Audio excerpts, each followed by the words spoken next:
የደርግና የአየር ኃይሉ ጀነራል ትዝታዎች ክፍል 17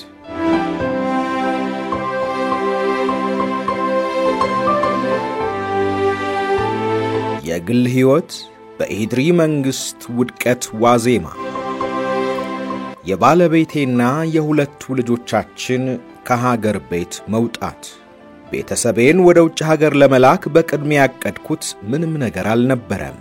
በጊዜው እንደውም የመንግስት ለውጥ ከተካሄደና አዲሱ መንግስት ከተዘረጋ በኋላ እኔም ሆንኩ ቤተሰቦቼ እንደማንኛውም ተራ ዜጋ በሰላም ለመኖር እንችላለን የሚል የየዋህ አስተሳሰብ ነበረኝ። በርግጥ አዲሱ መንግስት እኔ በደርግ ውስጥ በነበረኝ ስልጣንና ኃላፊነት ለተወሰነ ጊዜ ተጠያቂ እንደሚያደርገኝ ባውቅም ቤተሰቤ ግን በነጻነት መኖር ይችላል ብያምን ነበር።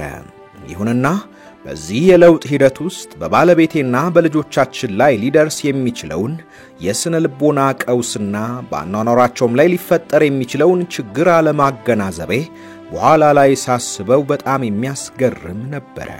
በወቅቱ የኔ ትኩረት የነበረው የተጣለብኝን መንግስታዊና ህዝባዊ ኃላፊነት መወጣት ላይ ብቻ ሲሆን የተቀረውን ግን ለእድል ትቼው ነበር። በሌላ በኩል ከኔ ጋር የነበሩ የሥራ ባልደረቦቼ ለራሳቸውም ሆነ ለቤተሰቦቻቸው አንዳንድ ሁኔታዎችን ቀደም ሲል ጀምሮ ሲያመቻቹ እንደነበረ ባውቅም እኔ በትዝብት ከመመልከት ውጪ ለግሌ ወይንም ለቤተሰቤ ምንም ያደረኩት ነገር አልነበረም።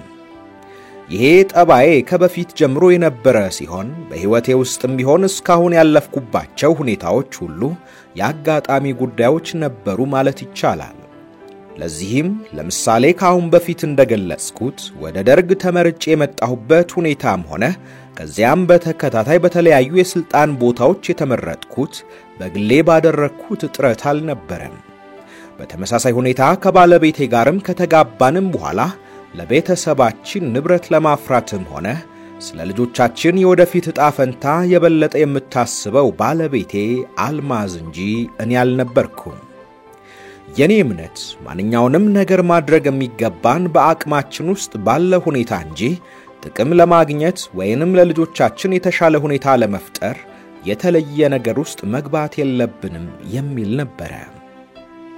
ይሄውም የነበረኝን የስልጣን ቦታ በመጠቀም አግባብ ያልሆነ ጥቅም ለኔም ሆነ ለቤተሰቤ ማስገኘት ትክክል እንዳልሆነ አምናለሁ። በመሰረተ ሐሳቡ አልማዝም ቢሆን ከዚህ የተለየ እምነት አልነበራትም። የእርሷ ጭንቀት አንድ ነገር ቢፈጠር ቤተሰባችን ለችግር ይጋለጣልና ይሄ ከመሆኑ በፊት ለልጆቻችን መሰረት መጣል አለብን የሚል ነበር። ከዚህ አኳያ ለምሳሌ ልጆቻችን ደህና ትምህርት ቤት ለማግኘት እንዲችሉና የውጭ ሀገር የትምህርት ዕድል እንዲያገኙ መጣር እንዳለብን ታሳስበኝ ነበር። በእኔ በኩል ግን ልጆቹ በዕድሜ ገና በመሆናቸው ሐሳቧን እንዳጣዳፊ ጉዳይ አልተመለከትኩትም ነበር። ከዚህ ሌላ ደግሞ ለጊዜውም ቢሆን ደህና ትምህርት ቤት ናቸው ከሚባሉት መካከል ገብተው በመማር ላይ ነበሩ። ትምህርት ቤቶቹም ስናይሽ ናዝሬት የልጃገረዶች ትምህርት ቤት፣ ዓለማየሁ በቅዱስ ዮሴፍ የወንዶች ትምህርት ቤት ይማሩ ነበር። ችግሩን አቃልዬ ነበር የተመለከትኩት። የሆነ ሆኖ ነገሩን እኔ ችላ ብለውም አልማዝ የራሷን ጥረት ከማድረግ አልተቆጠበችም። ሁኔታው ቢፈቅድና ልጆቻችን የውጭ ትምህርት ዕድል ቢያገኙ እንደምትደሰት ባውቅም ዕድሜያቸው ገና ስለሆነ ጉዳዩ በቀላሉ እንደማይሳካ አውቅ ነበር። ከዚህ አኳያ ለምሳሌ ወደ መጨረሻው ላይ ሰዎችን ለማነጋገር ሞክሬ ብቻቸውን ለመሄድ ዕድሜያቸው እንደማይፈቅድ አስረድተውኛል። በሌላ በኩል አልማዝ የራሷን ዕውቀትና የትምህርት ደረጃ ለማሻሻል በየጊዜው ጥረት ታደርግ ነበር። ለዚህም በአንድ ወቅት ወደ ቡልጋሪያ ሄዳ የፖለቲካ ትምህርት ለ6 ወር ከመከታተሏም በላይ በአገር ውስጥ ደግሞ ንግድ ሥራ ኮሌጅ ገብታ በሂሳብ አያያዝ በዲፕሎማ ተመርቃለች። ከሁሉም በላይ ግን ከመጀመሪያው አንስቶ የራሳችን ቤት እንዲኖረን ትፈልግ ስለነበረ ለተግባራዊነቱ በጣም ትጥር ነበር። እዚህም ላይ የኔ ትብብር በተለይም መጀመሪያ ላይ አነስተኛ ወይም አልነበረም ማለት ይቻላል። ለዚህም ዋና ምክንያቱ በከፍተኛ ደረጃ በተለይም ፕሬዝዳንት መንግስቱ የደርግ አባሎችን በቤት ሥራ ላይ መሰማራትን ስለማይደግፍ ነበር። ጥቂት የደርግ አባሎች በራሳቸው ውሳኔ ገፍተው ቤት የሰሩ ቢኖሩም ከትችት አላመለጡም። በወቅቱ የነበረው አባባል አብዮቱ ከተሳካ ሕዝቡ ለእያንዳንዳችን ቤት አይነፍገንም የሚል ነበረ። ይሁንና በየጊዜው ሁኔታዎች እየተለዋወጡ ሲሄዱ አባባሉ ትርጉም የለሽ ሆኗል። ለምሳሌ መጀመሪያ ላይ ማንም ሰው 500 ካሬ ሜትር የቤት መስሪያ ቦታ በነፃ የማግኘት መብት የነበረው ሲሆን ከጊዜ በኋላ ይህ መብት ተቀንሶ ከፍተኛው የመሬት ስፋት መጠን ወደ 250 ካሬ ሜትር ቀጥሎ ወደ 100 ካሬ ሜትር ወርዶ ነበረ።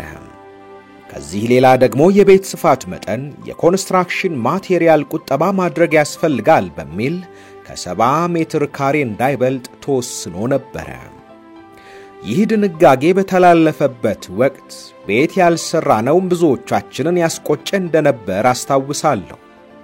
በዚህ ሁኔታ ወደ መጨረሻው ላይ በርካታ የደርግ አባላት ቤት ለመስራት በተሯሯጡበት ወቅት የወጣው ድንጋጌ ትልቅ ማዕቀብ ሆኖ ነበረ። ይሁንና ብዙዎች በተለያየ ዘዴ ለምሳሌ በሁለት የቤተሰብ አባላት ስም መሬት በመመራት ማዕቀቡን በማለፍና ሕጉንም በመጣስ ቤት ለመስራት ሞክረዋል። በዚህ ጊዜ ነበረ እኔም የተሻለ አማራጭ ነው ብዬ ያሰብኩትንና ቀደም ሲል በማህበር ከተሰሩ ቤቶች መካከል የሚሸጥ ከተገኘ ለመግዛት የወሰንኩት። ይህ አማራጭ በአንድ በኩል ቀድሞ በሕጋዊ መንገድ የተሰጠ 500 ካሬ ሜትር ቦታ ሊያስገኝልኝ ሲችል፣ በሌላ በኩል የቤት መስራት ውጣ ውረድ ውስጥ ሳንገባ የተገነባ ቤት መረከብ ያስችል ነበረ። ስለሆነም ቦሌ አካባቢ ከሚገኘው በእንረዳዳ የቤት ሥራ ማህበር ውስጥ ከተገነቡ ቤቶች መካከል በተለያዩ ምክንያት የሚለቀቅና ለማህበሩ የሚመለስ ቤት ሲገኝ እኔ እንድገዛና የማህበሩ አባል ለመሆን እንዲፈቀድልኝ ደብዳቤ አስገብቼ ነበረ። በዚህ መሰረት ነበር እንግዲህ በእንረዳዳ ማህበር ውስጥ የተለቀቀ ቤት ስለተገኘ በጓድ ወሌ ቸኮልና በሌሎቹም የማህበሩ አባላት ድጋፍ የግል መኪናችንን በመሸጥ የመኖሪያ ቤታችንን ከማህበሩ ለመግዛት የቻልነው። ይህንን ቤት ለማሳደስና የሰርቪስ ቤቱን ለማሰራት ባለቤቴ ብዙ ድካምና ውጣ ውረድ ደርሶባታል። ይህ ሁኔታ ሁሉ ከተገባደደና በገዛነው ቤት ውስጥ መኖር ከጀመርን በኋላ ነበረ በአጋጣሚ የቤተሰቤ ወደ ውጭ የመሄድ ጉዳይ የተከሰተው።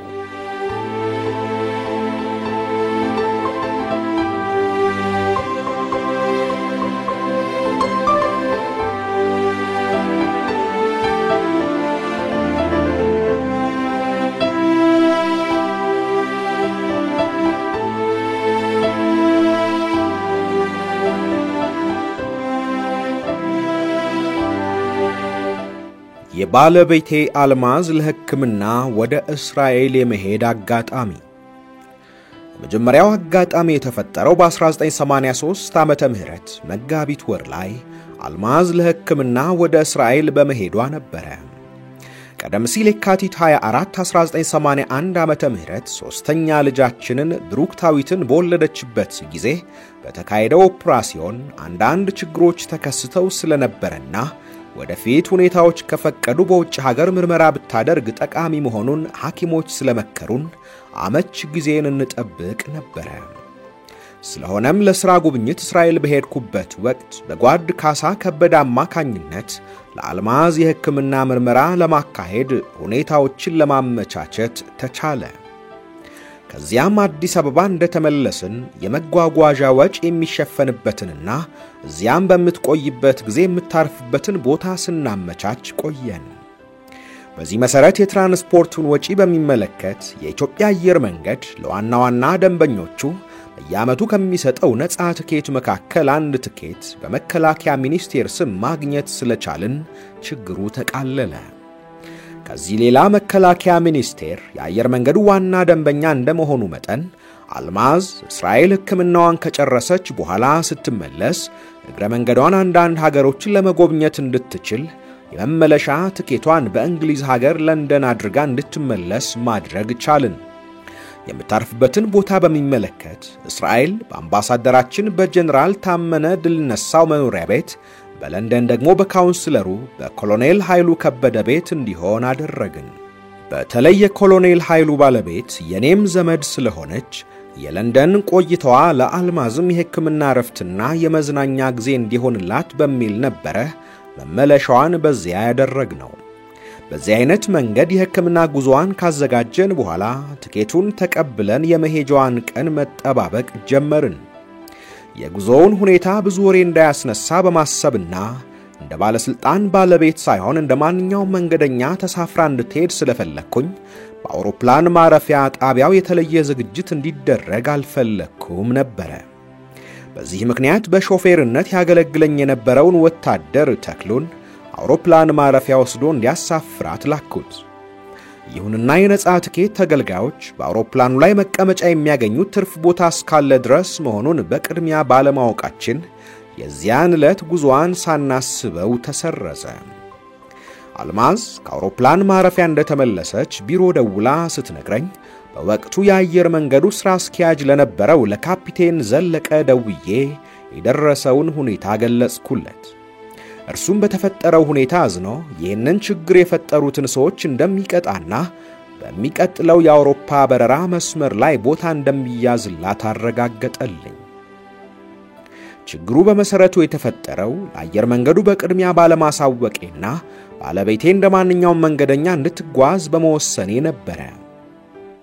የሆነ ሆኖ በሚቀጥለው የመሳፈሪያዋ ቀን እኔው ራሴ አውሮፕላን ማረፊያ ድረስ በመሄድ የእንግዳ መቀበያውን ሳሎን አስከፍቼ ሸኘኋት።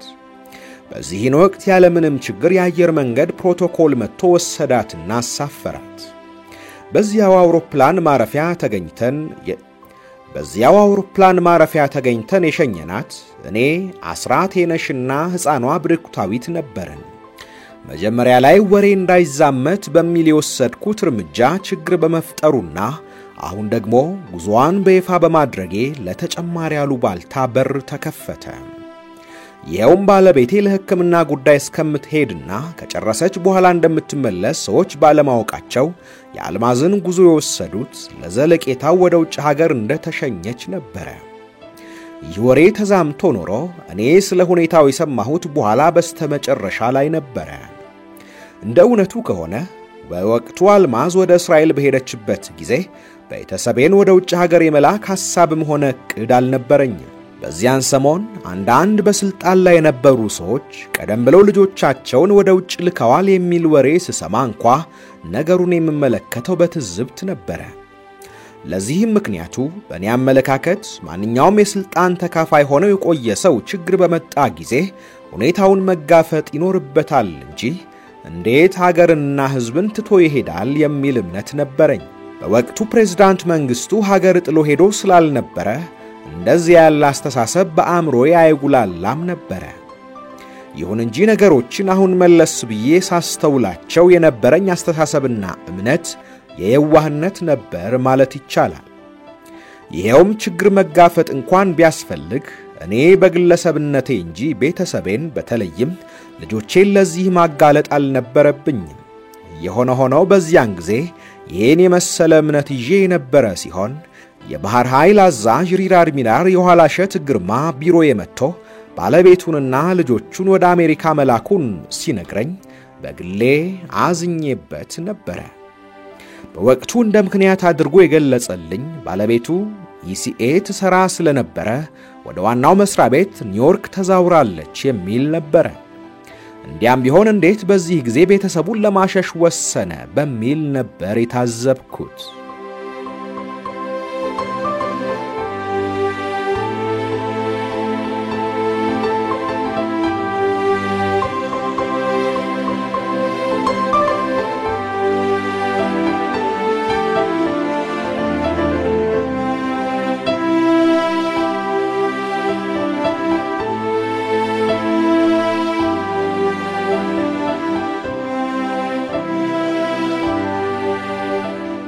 የቤተሰብ ጉዳይ አሳሳቢ የሆነ መጣ። ይህ በዚህ እንዳለ ብዙ ባለስልጣናት ቤተሰቦቻቸውን ወደ ውጭ ሀገር በመላክ ላይ እንደሆኑ በተደጋጋሚ መስማት ስለጀመርኩኝ የኔም ቤተሰብ ጉዳይ ያሳሰበኝ መጣ።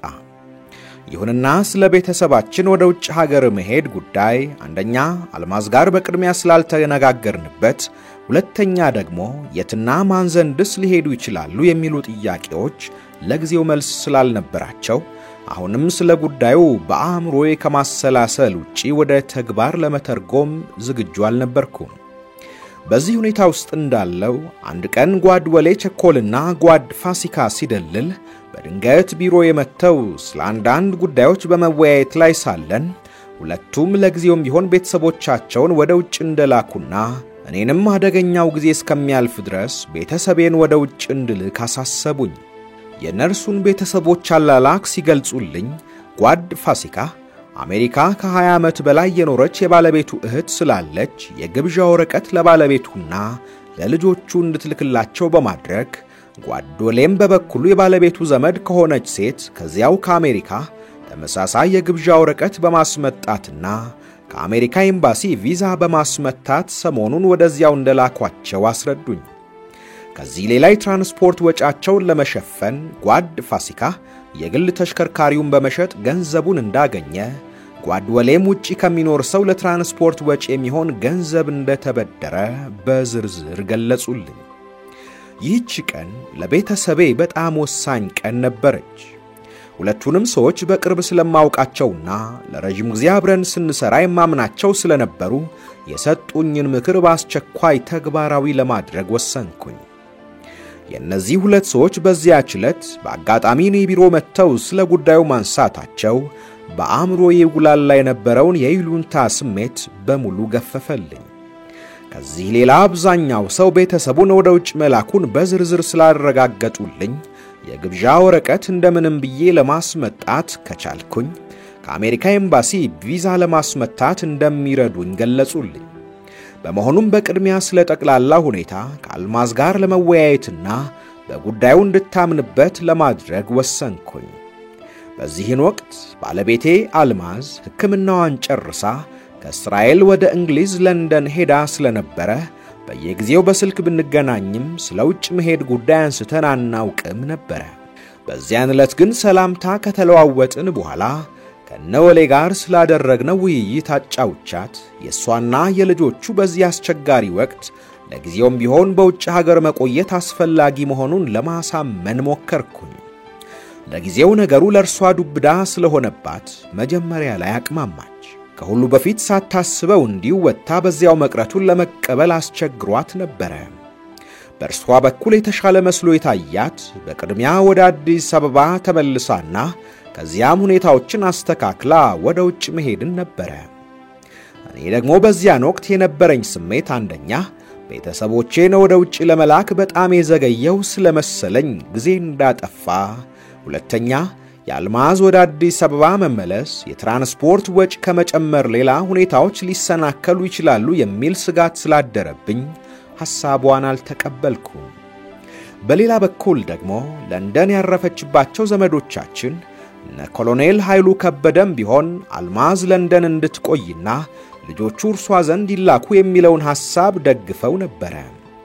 እርሷም የቀረበውን ሐሳብ ለመቀበል መጀመሪያ ላይ ብትቸገርም በኋላ በተማጽኖ ተስማማች። ቀጥሎ የነበረው ጉዳይ የት ሀገር ይሄዱ የሚለው ሲሆን ለዚህም እኔ የመረጥኩት አሜሪካ ስለነበረ ይሄንኑ ሐሳቤን ገለጽኩላት። አሜሪካ ለመግባት የግብዣ ወረቀት ስለሚያስፈልግና ይሄንን ደግሞ እዚያ ከምትኖረው ጓደኛችን ከየውብዳር አምደ ማርያም ማግኘት የሚቻል ስለመሰለኝ ስለ ሁኔታው ሐሳቧን ጠየቅኳት። የውብዳር በአንድ በኩል የስናይሽ የክርስትና እናት ስትሆን በሌላ በኩል ደግሞ ለቤተሰባችን ቀና አመለካከት እንዳላት ስለማውቅ የግብዣ ወረቀቱን ትልክልናለች የሚል ሙሉ እምነት አሳደርኩኝ። አልማዝም በሐሳቡ በመስማማቷ የውብዳርን ስልክ ፈልጌ እንደምሰጣትና እርሷም ደውላ የግብዣ ወረቀቱን በፋክስ ቀጥታ ወደ ቢሮዬ እንድትልክ ተነጋገርን። በዚሁ መሰረት ስልኩን እንደሰጠኋት አልማዝ ለውብዳር ስትደውልላት ወዲያውኑ ለአልማዝና ለሶስቱ ልጆቻችን የግብዣ ወረቀት ለመላክ ተስማማች። ከዚያም ለእያንዳንዳቸው የግብዣ ወረቀት በመጻፍ ለአንድ ወር በራሷ ወጪና ኃላፊነት ለማስተናገድ ዝግጁ መሆኗን የሚገልጹ ደብዳቤዎች በቀጥታ ለኔ ቢሮ ፋክስ አደረገች። ለቴክኖሎጂ ምስጋና ይግባውና ጠዋት ቢሮ ስገባ ሌሊቱን ያስተላለፈቻቸው የግብዣ ወረቀቶች ፋክስ ማሽኑ ላይ አገኘው። የውብዳር አምደ ማርያም በዚያን ወቅት ለቤተሰቤ የዋለችውን ውለታ ምን ጊዜም አልረሳውም። የእርሷ ውለታ በዚህ ብቻ ሳያበቃ በተጨማሪ አልማዝ በለንደን ቆይታዋ እንዳትቸገር በማሰብ ገንዘብም ልካላት ነበረ። በአጠቃላይ ወደ ኋላ መለስ ብዬ የነገሮችን መገጣጠም ሳስባቸው እግዚአብሔር ሁኔታዎችን እንዳሳካልን ይሰማኛል። ይኸውም በዚያን አስቸጋሪ ወቅት አንደኛ እነ ወሌ ቢሮዬ ድረስ መምጣታቸውና ቤተሰቤን ወደ ውጭ እንድልክ መምከራቸው፣ ሁለተኛ ለረጅም ጊዜ ተጠቅመንበት የማናውቀው የነ የውብዳር ስልክ ቁጥር በቤታችን መገኘቱ፣ ሶስተኛ ለመንግስት ሥራ ተብሎ በቅርቡ የገባው የፋክስ ማሽን ለዚህ ጉዳይ ቁልፍ ሚና መጫወቱና ሌሎችም ሁኔታዎች ሁሉ ለነገሮች መሳካት አስተዋጽኦ ነበራቸው። ከውጭ የሚደረጉ እንቅስቃሴዎች ላይ በተገለጸው መሰረት ሲካሄዱ፣ በአገር ውስጥ ደግሞ በተጓዳኝ መከናወን የነበረባቸው ተግባሮች ነበሩ። ከነዚህ መካከል ዋናው የልጆቹን ፓስፖርት ማውጣትና የመውጫ ቪዛ ማስመታት ነበረ። ለዚህም በቅድሚያ የፓስፖርት ፎቶግራፎች ማዘጋጀት ስለነበረ ይህን ኃላፊነት ለባለቤቴ እህት ለአስራቴነሽ ስለሰጠኋት ከሾፌሩ ጋር ተነጋግራ ትላልቆቹን ልጆች ከትምህርት ቤት በቀጥታ ወደ ቢሮዋ በማስመጣትና ትንሿንም ከቤት ይዛ የፓስፖርት ፎቶግራፎቹ እንዲዘጋጁ አደረገች። በእኔ በኩል ደግሞ የሚጠበቀው ተግባር ከደህንነት ሚኒስትሩ ከኮሎኔል ተስፋዬ ወልደ ስላሴ ጋር በመነጋገር ፓስፖርቱና የመውጫው ቪዛ በአስቸኳይ እንዲሰጣቸው ማስደረግ ስለነበረ እርሱን ማፈላለግ ጀመርኩኝ። በዚያን ጊዜ ኮሎኔል ተስፋዬ በአጋጣሚ ቢሮው ስላልነበረ ላገኘው አልቻልኩም። በወቅቱ ሁሉም ነገር በአስቸኳይ እንዲፈጸምልኝ ጓጓ ስለነበረ የኮሎኔል ተስፋዬ መጥፋት በእጅጉ እንዳሳሰበኝ ትዝ ይለኛል። ከሥራ በኋላም እርሱን ለማግኘት ደጋግሜ ወደ ቤቱ ብደውልም ባለማግኘቴ ስጋቴ በጣም ከፍ ብሎ ነበረ። ይሁንና በመጨረሻ ከእኩለ ሌሊት በኋላ ቤቱ ስላገኘሁትና ሁኔታውን አስረድቼው በማግስቱ ሰው ቢሮ ብልክ ጉዳዩ እንደሚፈጸምልኝ ስለገለጸልኝ ተረጋግቼ አደርኩኝ። ከዚያም በተባልኩት መሰረት የሚያስፈልጉትን ነገሮች አሟልቼ ወደ ቢሮ ሰው በመላክ የሶስቱንም ልጆች ፓስፖርትና የመውጫ ቪዛ ተቀበልኩኝ። ይህንን ካሟላው በኋላ ፓስፖርቶቹን ለጓድ ወሌ በመላክ በእርሱ አማካኝነት ከአሜሪካ ኤምባሲ የመግቢያ ቪዛ አስወጣሁላቸው። በወቅቱ የኤምባሲው ካውንስለር የነበረው ሚስተር ሁዴክ ከጓድ ወሌ ጋር በመተዋወቁ ከፍተኛ ትብብር አድርጎልናል። በተለይ ደግሞ በጊዜው አልማዝ ለንደን ስለነበረች የእርሷን ቪዛ እዚያው ከሚገኘው የአሜሪካ ኤምባሲ ለማስወጣት ብርቱ ጥረት አድርጎም ነበረ። ይሄን ሁሉ ድጋፍ ለማግኘት የቻልኩት በነጓድ ወሌ በኩል ስለነበረ ውለታቸውን አልረሳውም።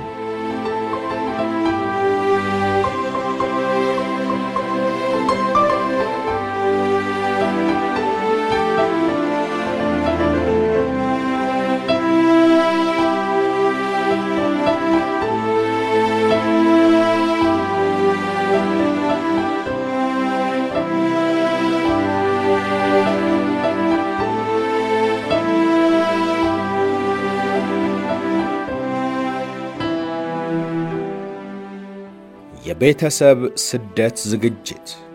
የልጆቹ ፓስፖርትና ቪዛ ከተዘጋጀ በኋላና የባለቤቴ አልማዝ ቪዛም ባለችበት ቦታ ይሰጣታል በሚል እምነት ልጆቹን ለጉዞ ማዘጋጀት ጀመርን። የጉዞ ዕቅድ ስናይሽና ለማየው ሚሚን በመያዝ ከአዲስ አበባ በቀጥታ ወደ ለንደን በሚበራው የኢትዮጵያ አየር መንገድ እንዲጓዙና እና አልማዝ አውሮፕላን ማረፊያ እንዲቀበሏቸው ሲሆን ከዚያም በአመች ቀንና የበረራ መስመር ሁሉም በአንድነት ወደ ዋሽንግተን እንዲሄዱ ነበረ።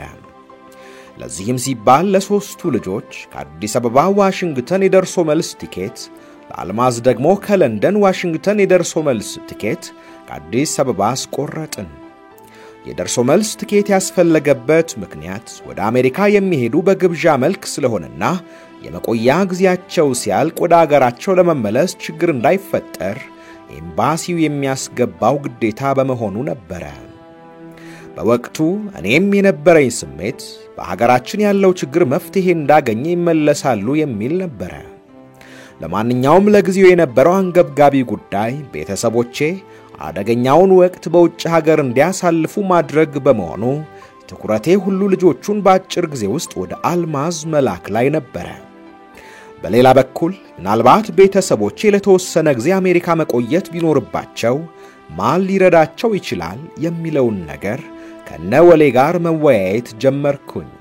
በእኔ በኩል አሜሪካን ሀገር የሚኖሩና ቤተሰቦቼ ሊረዱ የሚችሉ ሰዎች ስለማላውቅ የአንዳንድ ሰዎችን ድጋፍ ከዚሁ ለማግኘት ሞከርኩኝ።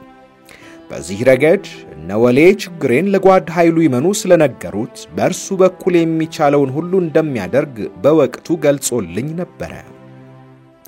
ይሁንና አሜሪካ ማንም ሰው በራሱ ጥረት የሚኖርባት ሀገር ስለሆነችና በሰው ድጋፍ ለመኖር ስለማይቻል አልማዝ ከወዲሁ ሰርታ ለመኖር መዘጋጀት እንዳለባት እነወሌ አስረዱኝ። አሜሪካ የሚኖር የራስም ዘመድ እንኳ ቢሆን ለተወሰነ ጊዜ ይረዳህ ይሆናል እንጂ ለዘለቄታው መኖር የምትችለው በራስህ ጥረት መሆኑን መገንዘብ ያስፈልጋል በሚል በዝርዝር ገለጹልኝ።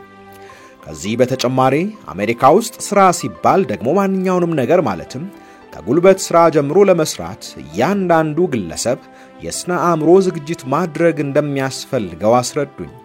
ከዚህ ሌላ ከነርሱ ልምድ እንደተገነዘብኩት ከጥቂት ሰዎች በስተቀር አብዛኛው ኢትዮጵያዊ ጉልበቱን ሽጦ እንደሚኖር እኔም ሆንኩ አልማዝ ማወቅ እንዳለብን ገለጹልኝ። ይሄውም ብዙ ኢትዮጵያዊ ለመኖር ሲል አገር ውስጥ እያለ የሚንቀውን ሥራ ሁሉ ያለማመንታት በጸጋ ተቀብሎ እንደሚሠራ ደረጃ በደረጃ ራሱን ለማሻሻል እንደሚጥርም ነገሩኝ።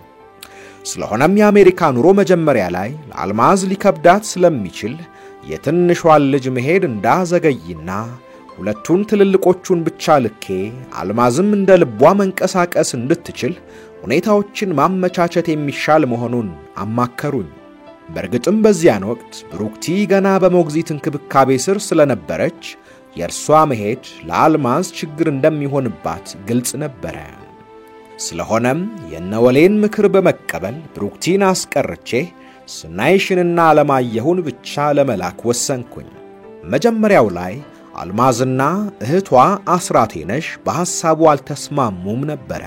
ይሁንና አልማዝ እንደ ልቧ እየተንቀሳቀሰች መስራት የምትችለው ብሩክቲ እዚህ እስከ ቆየች ድረስ ብቻ ነው የሚለውን ሐሳብ መጨረሻ ላይ ተቀበሉት። በዚህ አይነት ሁኔታ የልጆቹን አላላክ ከወሰንኩ በኋላ ለስናይሽና ለዓለማየሁ የሚያስፈልጋቸውን ልዩ ልዩ ዕቃዎች እንዲገዙላቸው በማድረግ የሚበሩበትን ቀን መጠባበቅ ጀመርን። በበነጋታው ሊሄዱ ምሽት ላይ አንዳንድ ሰዎች መጥተው ከኛ ጋር በማምሸት ተሰናበቷቸው። ከዚያም በዕለቱ እኩለ ቀን ላይ ከቢሮ ቤት መጥቼ ከተሰናበትኳቸው በኋላ አስራቴነሽና ጓደኞቿ አውሮፕላን ማረፊያ ወስደው አሳፈሯቸው። ከቤት ሲሄዱ ዓለማየሁ ፊት ላይ ጭንቀት ይታይ የነበረ ሲሆን ስናይሽ ግን በተረጋጋ ሁኔታ ተሰናበተችኝ። አስራቴነሽ ሸኝቷቸው ከተመለሱ በኋላ እንደነገሩኝ የዓለማየሁ ጭንቀት ጉዞ በአንድ ምክንያት ቢሰናከልስ ከሚል ስጋት የመነጨ መሆኑን ነበረ። ለዚህም ትምህርት ቤት አካባቢ በተከሰተ ሁኔታ ይደርስበት የነበረውን ተጽዕኖ እንደነገራትና ልጆቹም በወቅቱ ሁኔታ ምን ያህል ተጨንቀው እንደነበር ገለጸችልኝ። የልጆቹን ዕድሜ አነስተኛነት ብቻ በማሰብ በወቅቱ ምን ስሜት እንደነበራቸው እንኳን ሳልጠይቃቸው በመቅረቴ ሁሌም ይሰማኛል። ልጆቹ እኛ ከምንገምተው በላይ ነገሮችን የመገንዘብና የአካባቢውን ሁኔታ የመረዳት ችሎታ ስላላቸው ስሜታቸውን መጠየቅና መረዳት በጣም አስፈላጊ ነበረ። በወቅቱ የትምህርት ቤት ጓደኞቻቸው ስለኛ ምን እንደሚሏቸውና ምን አይነት የስነ ልቦና ተጽዕኖ ሊያደርጉባቸው እንደሚችሉ ማጤን እንኳን አልቻልንም ነበረ። በዚህ አይነት ሁኔታ ልጆቹ ከተሸኙ በኋላ የበረራ መስመሩንና ለንደን የሚደርሱበትን ሰዓት ለነ አልማዝ በመግለጽ አውሮፕላን ማረፊያ እንዲጠብቋቸው ነገርናቸው። በዚህ መሰረት ከ7 ሰዓት በረራ በኋላ ለንደን ሲደርሱ ልጆቹን በደህና የተቀበሏቸው መሆኑን በስልክ ሲያረጋግጡልኝ የነበረኝ ሐሳብ በከፊል ተቃለለልኝ። ትልልቆቹ ልጆች ከሄዱ በኋላ ብሩክቲ ከሞግዚቷና ከኔው ጋር በመቆየቷ የባለቤቴ እህት አስራቴነሽ በየቀኑ እየተመላለሰች ትጠይቃት ነበረ። ከዚህም በተጨማሪ ለሰራተኞቹ ለኩሪ የቤት ወጪ እየሰጠቻት እኔ ሐሳብ እንዳይኖረኝና በስራዬ ላይ ብቻ እንዳተኩር ለማድረግ ትሞክር ነበር። ከስራ ውጪ ብሩክቲን ለማዝናናት በመኪና ለማንሸራሸር ስፈልግ ሞግዚቷ አብራ ካልተገኘች በጭራሽ አትልም ነበር። ይሄም ሊሆን የቻለው ከኔ ይልቅ ከሞግዚቷ ጋር የበለጠ ስለተቀራረበች ነበር። በሌላ በኩል አልማዝ አልፎ አልፎ ከለንደን ስልክ ስትደውልና አቅርቤ የእናቷን ድምጽ ወይንም የልጆቹን ድምጽ ሳሰማት በመደነቅ በተሻለ ሁኔታ ትጠጋኝ ነበር። እድሜዋ ገና በመሆኑና ስለ ስልክ ጉዳይ ስለማታውቅ እነዚያን የምታውቃቸውን ድምጾች በጆሮዋ ስትሰማ ፊቷ ላይ የሚነበበው የመገረም ስሜት አይረሳኝም። ልጆቹ ለንደን ከሄዱ በኋላ ያልተፈታው ሌላ ችግር የአልማዝ ቪዛ ጉዳይ ነበር። አዲስ አበባ ያለው የአሜሪካ ኤምባሲ ደጋግሞ ለንደን ለሚገኘው ኤምባሲ ቴሌግራም ቢልክም ቪዛውን ለአልማዝ ለመስጠት ፈቃደኛ አልሆነም። በሕጋቸው መሰረት አንድ ሰው ወደ አሜሪካ ቪዛ መውሰድ የሚገባው ከተነሳበት ሀገር ፓስፖርት ከወሰደበት ሀገር እንጂ ከሌላ ሶስተኛ ሀገር ማውጣት ስለማይፈቅድ ባለቤቴ ቪዛውን ማግኘት አልቻለችም። በመሆኑም የአልማዝ ወደ አሜሪካ የመግባት ጉዳይ ችግር ተደቀነበት።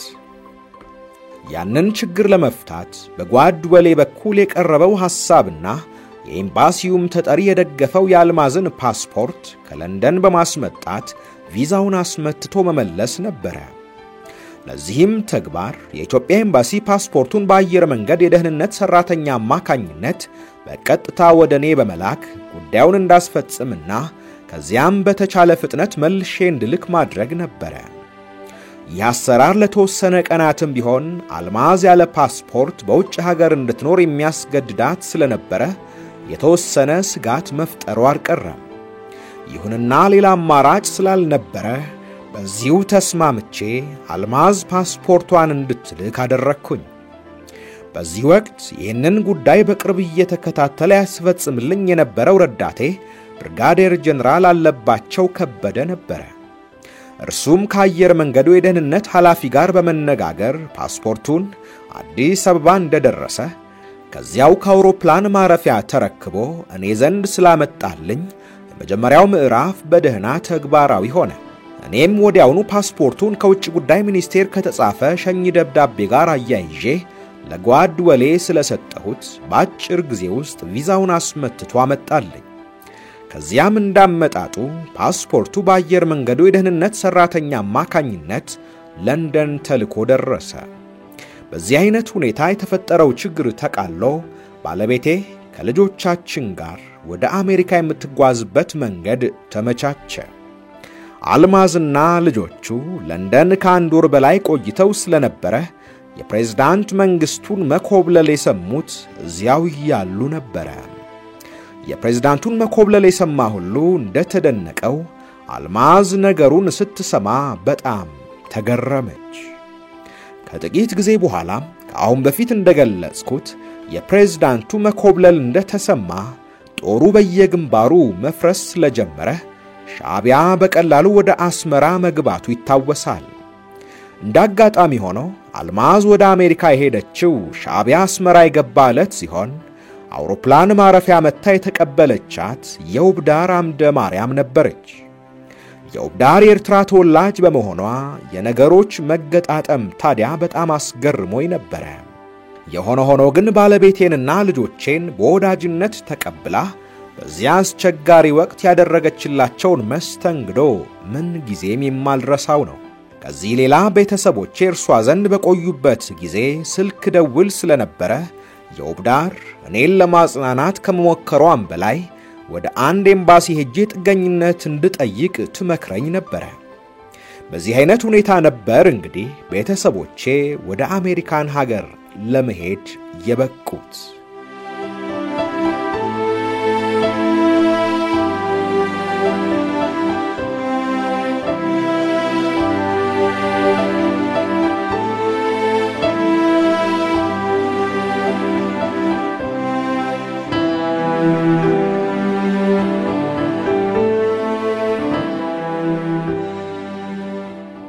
ውድ የኢትዮ ሜዳ ቤተሰቦች በምርጥ ገጾች ፕሮግራም የጀመርንላችሁ ታሪክ አላበቃም ክፍል 18ን በቀጣይ ይዘንላችሁ እንቀርባለን።